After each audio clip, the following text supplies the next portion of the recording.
This is the Mighty Oaks Daily Devotional. My name is Jeremy Stallnecker, and today we come to the 22nd Psalm. And man, this is one of those that if you are familiar with the Psalms, if you study them at all, you know that the 22nd Psalm is considered a Messianic Psalm. What does that mean? It means it is a prophecy of the coming Messiah. Now, this is super important for us to understand, to get a hold of. We go all the way back to the Old Testament. We go all the way back to the life of David, the one who is writing this psalm, and David, the second king of Israel, well-known, of course, most well-known king of Israel. His lineage would lead to the Messiah, to Jesus Christ.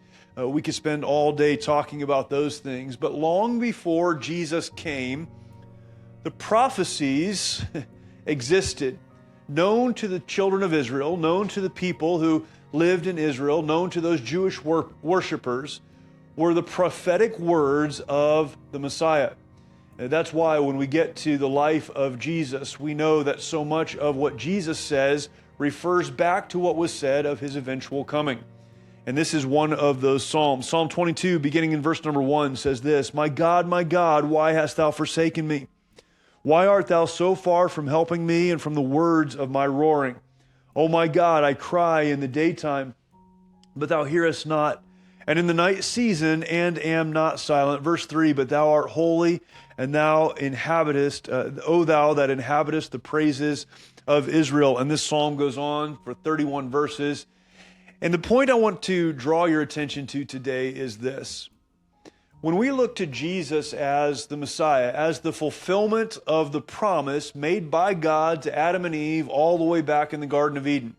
We know in Genesis chapter 3 and verse 15, following the sin of Adam and Eve, God had Adam and Eve and the serpent lined up, and he made the prophetic utterance. He declared that one day a Messiah would come that would crush the head of Satan.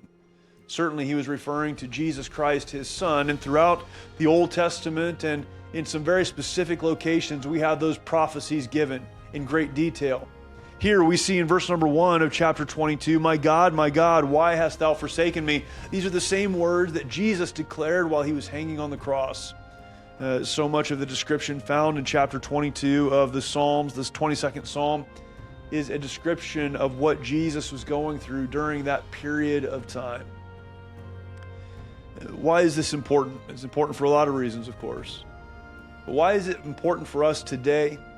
Because we can have confidence in the one who fulfilled to the letter the prophecies made of him thousands of years before he came.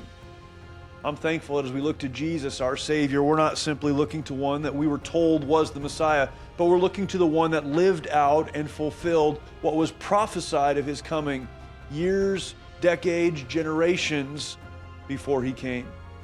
We can have confidence in who Jesus is, not only because he rose from the dead, and that's enough, but because he was the fulfillment. He was the hope.